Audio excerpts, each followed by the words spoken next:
ఓం శాంతి. ఈరోజు Murali date 2 December 2025. మధురమైన పిల్లలు, బాబా మీరు వస్తే మేము మీకు సమర్పణ అవుతామని మీరు ప్రతిజ్ఞ చేశారు. ఇప్పుడు మీరు చేసిన ప్రతిజ్ఞను గుర్తు చేయించేందుకు తండ్రి వచ్చారు. ప్రశ్న: ఏ ముఖ్య విశేషత కారణంగా దేవతలను మాత్రమే పూజ్యులు అని అనగలరు? జవాబు: దేవతల విశేషత వారెప్పుడు ఎవరిని స్మృతి చేయరు. తండ్రిని కానీ ఇతరుల చిత్రాలను కానీ స్మృతి చేయరు. అందువలన వారిని పూజ్యులు అని అంటారు. అక్కడ సుఖమే సుఖం ఉంటుంది.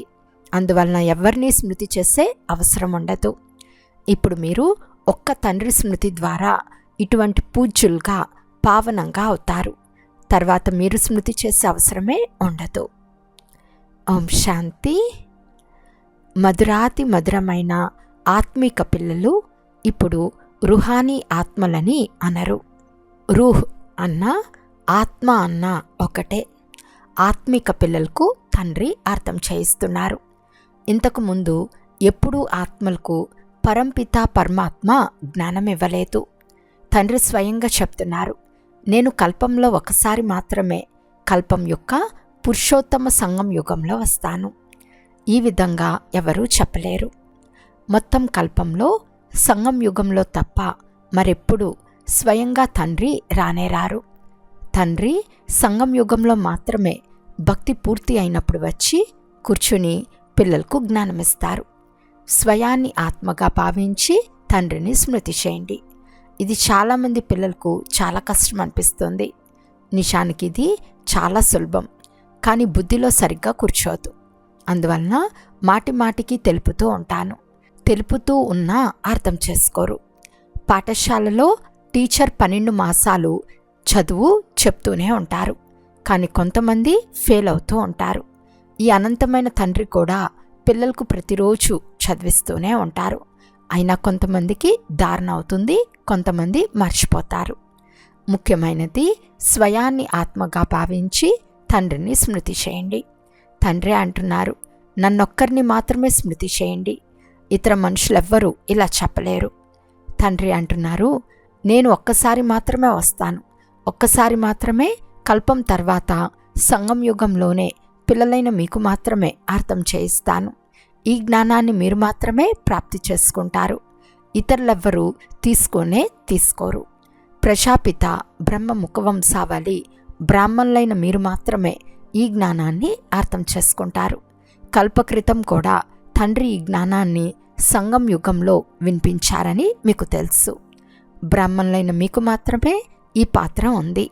ఈ వర్ణాలలో కూడా తప్పకుండా తిరగాల్సిందే. ఇతర ధర్మాల వారు ఈ వర్ణాలలో రారు. భారతవాసులే ఈ వర్ణాల్లో వస్తారు. భారతవాసులే బ్రాహ్మణులుగా అవుతారు.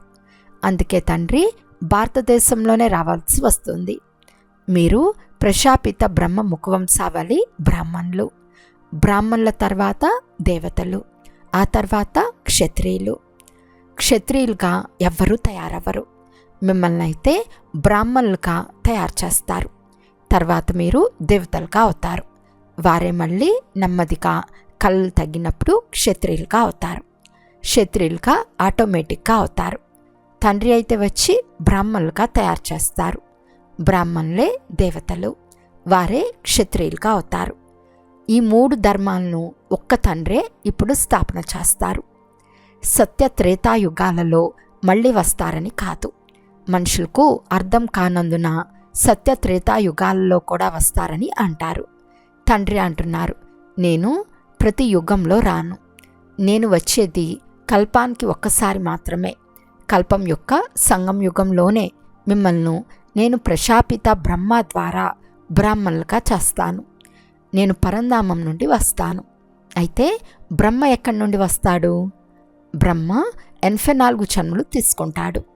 నేను జన్మలు తీసుకోను.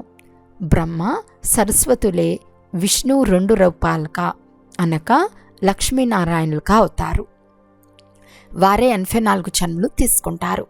వారి అనేక జన్మల తర్వాత అంతిమంలో ప్రవేశించి వీరిని బ్రహ్మగా చేస్తాను. బ్రహ్మ అని వీరికి నేనే పేరు పెడతాను. ఇది వీరి అసలు పేరు కాదు. పిల్లలు జన్మించినప్పుడు 6వ రోజు స్నానం చేయిస్తారు.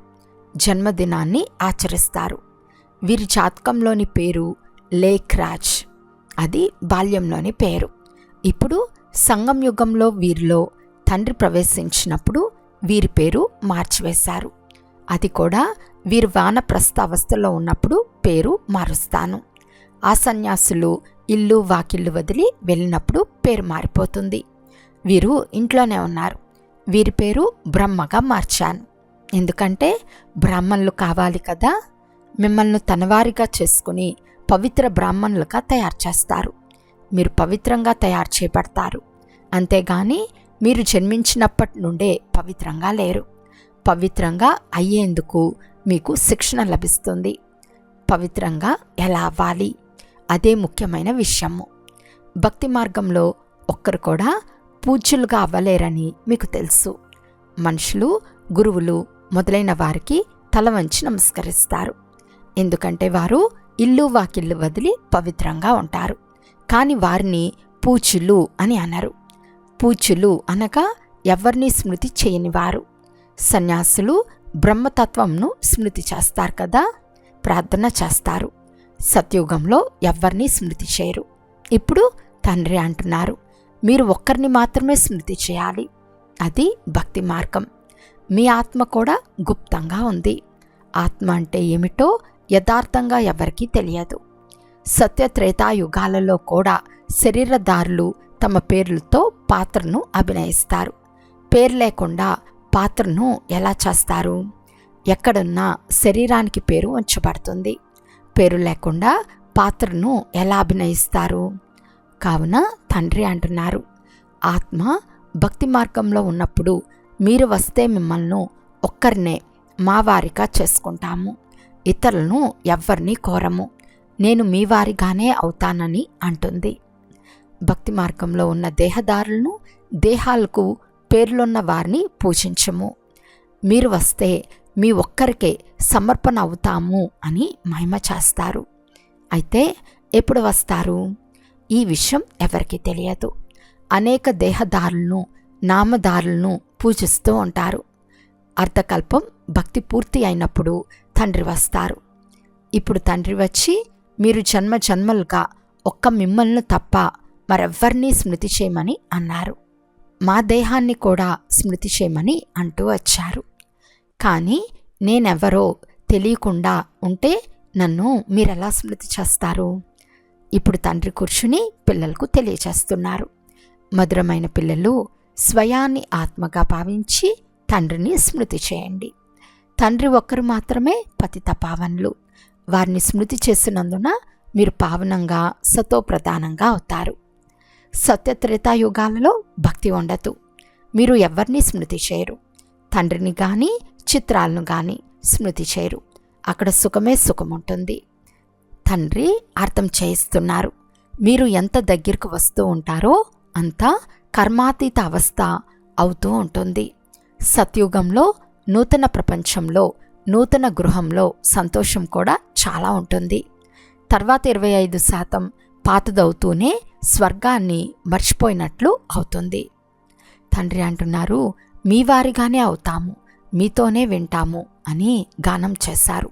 అనగా ఈ మాటలు పరమాత్మతోనే చెప్తారు కదా. ఆత్మ పరమాత్మతో ఈ మాటలు అంటుంది. ఆత్మ సూక్ష్మ బిందువు. దానిని చూసేందుకు దివ్య దృష్టి కావాలి. ఆత్మను ధ్యానం చేయలేరు. మనము ఆత్మలము, చాలా చిన్న బిందువులమని తలుస్తూ స్మృతి చేయటంలో శ్రమ ఉంది. ఆత్మ సాక్షాత్కారానికి ప్రయత్నించరు. పరమాత్మ కొరకు ప్రయత్నిస్తారు. వారు 1000 సూర్యుల కంటే తేజోమయంగా ఉన్నారని అంటారు. ఎవరికైనా సాక్షాత్కారం అవుతే చాలా తేజోమయంగా ఉన్నారని అంటారు. ఎందుకంటే అలాగే విన్నారు కదా. ఎవరి నౌదా భక్తి చేస్తారో వారినే చూస్తారు, లేకుంటే విశ్వాసం ఉండదు. తండ్రి అంటున్నారు, ఆత్మనే చూడకుంటే పరమాత్మను ఎలా చూస్తారు? ఆత్మను ఎలా చూడగలరు? అందరి శరీరాలకు చిత్రాలున్నాయి, పేర్లు ఉన్నాయి. ఆత్మ ఒక బిందువు, చాలా చిన్నది. దానిని ఎలా చూస్తారు? చాలా ప్రయత్నిస్తారు, కానీ ఈ కళ్ళతో చూడలేరు. ఆత్మకు అవ్యక్త జ్ఞాన నేత్రాలు లభిస్తాయి. ఇప్పుడు మీకు ఆత్మనైన నేను చాలా చిన్నగా ఉంటానని తెలుసు. అంతేకాక ఆత్మనైన నాలో 84 జన్మల పాత్ర నిండి ఉంది. దానిని నేను రిపీట్ చేయాలని, శ్రేష్టంగా తయారయ్యేందుకు తండ్రి నుండి లభించిన శ్రీమతంను అనుసరించాలని కూడా మీకు తెలుసు. మీరు దైవీ గుణాలు ధారణ చేయాలి. ఆహార పానీయాలు, నడవడిక కూడా చాలా రాయల్గా ఉండాలి. మీరు దేవతలుగా అవుతారు. దేవతలు స్వయం పూజ్యులు. వారెప్పుడూ ఎవరిని పూజించరు. వీరు డబల్ కిరీటదారులు కదా. వీరెప్పుడూ ఎవరిని పూజించరు, కనుక పూజ్యులుగా ఉన్నారు కదా. సత్యుగంలో ఎవరిని పూజించే అవసరమే ఉండదు, కానీ ఒకరినొకరు తప్పకుండా గౌరవిస్తూ ఉంటారు. నమస్కరించుటను గౌరవించటం అని అంటారు. మనసులో స్మృతి చేయటం కాదు, తప్పకుండా గౌరవించాల్సిందే. ఉదాహరణకి ప్రెసిడెంట్ను అందరూ గౌరవిస్తారు. వీరు చాలా పెద్ద పదవిలో ఉన్నారని తెలుసు, నమస్కరించే పని లేదు. తండ్రి అంటున్నారు, జ్ఞాన మార్గం పూర్తిగా భిన్నమైనది. ఇందులో కేవలం స్వయాన్ని ఆత్మగా భావించాలి. దీనిని మీరు మర్చిపోయారు. శరీరాన్ని, పేరును స్మృతి చేశారు. పని ఏమో పేరుతోనే చేయాలి. పేరు లేకుండా ఎవరినైనా ఎలా పిలుస్తాము?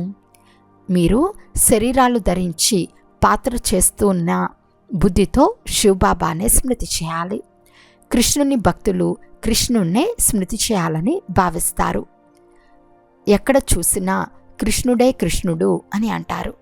నేను కృష్ణుణ్ణే, నీవు కూడా కృష్ణుడివే అని అంటారు. కానీ నీ పేరు వేరు, అతని పేరు వేరు.